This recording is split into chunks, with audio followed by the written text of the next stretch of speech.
Everyone, जैसा कि आप सभी को पता है आज 6 अगस्त है और आज से स्टेनोग्राफर के एग्ज़ाम्स स्टार्ट हुए हैं।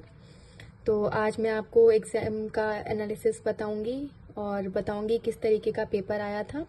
ये जो पेपर है वो फर्स्ट शिफ्ट का है और जैसा कि आपको सभी को पता है कि एसएससी के एग्ज़ाम्स में कितने ड्रामे अभी चल रहे हैं, तो देखेंगे कि स्टेनोग्राफर में कितना सुधार हुआ है या नहीं हुआ है और देखते हैं कि पेपर का पैटर्न कैसा आया था।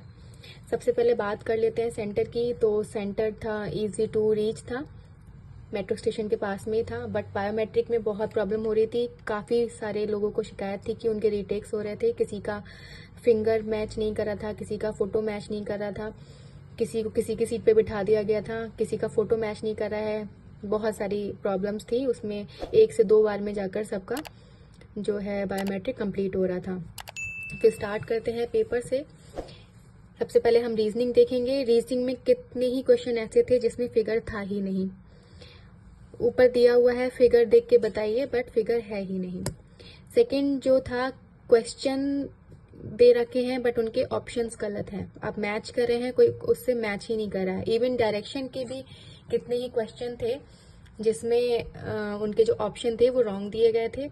और सबसे मेन चीज जो थी कि स्टेनो के पेपर में मैथ्स थी और मैथ्स में क्वेश्चन थे टाइम एंड स्पीड के, बोट एंड स्ट्रीम के और मिक्सचर के, इवन रेशियो के क्वेश्चंस भी दिए हुए थे। और तो और इसमें प्रोबेबिलिटी भी घुसा दी थी। प्रोबेबिलिटी के 4 से 5 क्वेश्चन थे जिसका कोई सिलेबस से कोई मतलब नहीं है। आधा जो रीजनिंग का पेपर था वो आउट ऑफ सिलेबस था। हिंदी और इंग्लिश में प्रॉब्लम हो रही थी। किसी किसी के जो क्वेश्चंस थे वो हिंदी में अलग थे और इंग्लिश में अलग दिए हुए थे, और उसके बाद भी आपको नहीं समझ में आ रहा था कि क्वेश्चन पूछ क्या रहा है और उसके ऑप्शन किसके अकॉर्डिंग दिए हुए हैं। और जो स्टेटमेंट के क्वेश्चन थे कि एक स्टेटमेंट दी होती है, फिर उसके अकॉर्डिंग 3 रिजल्ट दे रखे होते हैं और फिर वो आपको बताना होता है कौन सा सही कौन सा गलत। तो स्टेटमेंट किसका क्राइटेरिया क्या है वो बताया ही नहीं गया था। बस एक स्टेटमेंट दे दी। अब उसका जो मेन क्राइटेरिया है कि किस पे आप उससे जज करेंगे वो उसमें था ही नहीं।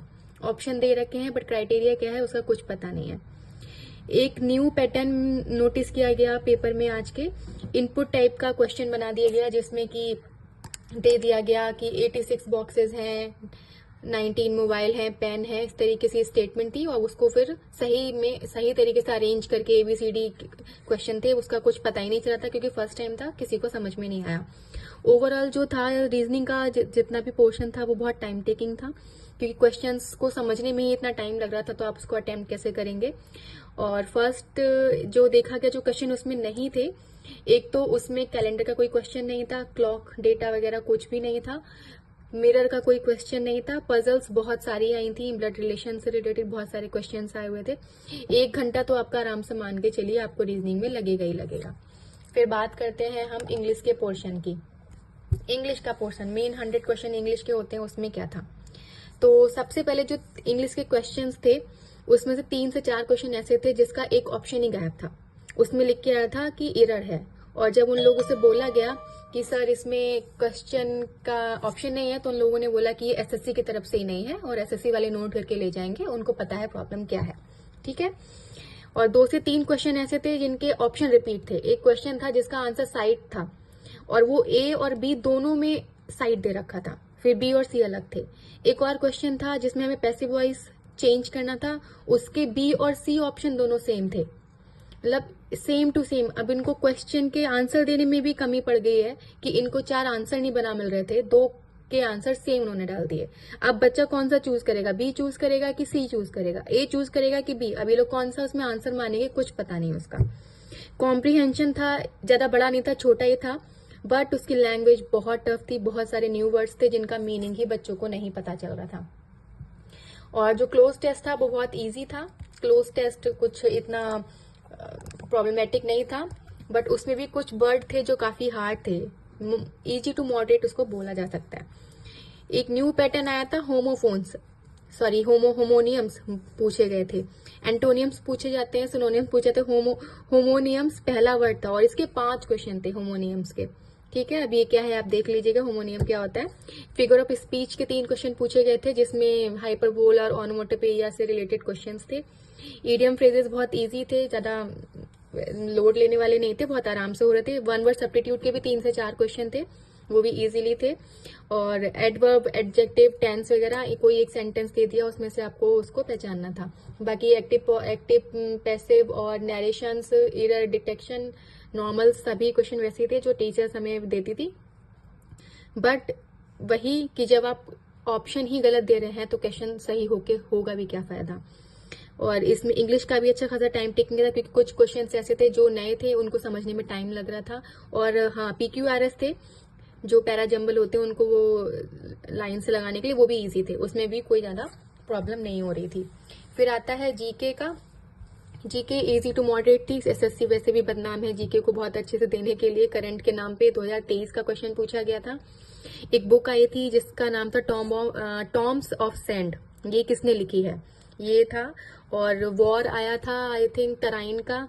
पॉलिटी से स्केड्यूल्स पूछे थे। आर्टिकल 356 पूछा था। और एक वाइस प्रेसिडेंट से रिलेटेड क्वेश्चन था। और स्केड्यूल से 2 क्वेश्चन थे, 2 से 3 क्वेश्चन थे। इकोनॉमिक टर्म से रिलेटेड क्वेश्चंस बहुत थे, 5 से 6 क्वेश्चंस थे इकोनॉमिक से। और कुछ योजनाएं वगैरह आई थी। और एक क्वेश्चन पूछा था नीति आयोग के CEO, 2023 का क्वेश्चन पूछा था वो। और बाकी साइंस के फॉर्मूले थे। और साइंस में तो सभी फिजिक्स, केमिस्ट्री और बायो सभी आ जाता है। टोटल मिला के पेपर मतलब बहुत एक तरीके से इजी तो नहीं कहा जाएगा, इजी टू मॉडरेट और टफ के साइड में ही जाएगा। लास्ट ईयर जितनी भी कट ऑफ इन लोगों ने जो 160, 170 लेके गए थे, मुझे नहीं लगता इस बार ये 150 भी जा पाएंगे। 140 भी आ जाए तो बहुत है। मेरे से जितने भी लोगों की बात हुई है, वो मुश्किल से ही उनके 150 या 155 क्वेश्चन सब लोग अटेम्प्ट करके आए हैं। अब ये हाल था हमारे फर्स्ट शिफ्ट का, 6 अगस्त की फर्स्ट शिफ्ट का। अब देखते हैं नेक्स्ट शिफ्ट में कैसा क्या रहता है, और बाकी पता चलेगा 9 तारीख के बाद कि कैसा हुआ स्टेनोग्राफर का पेपर। तो तब तक के लिए बने रहिए इस चैनल में। Bye bye, take care.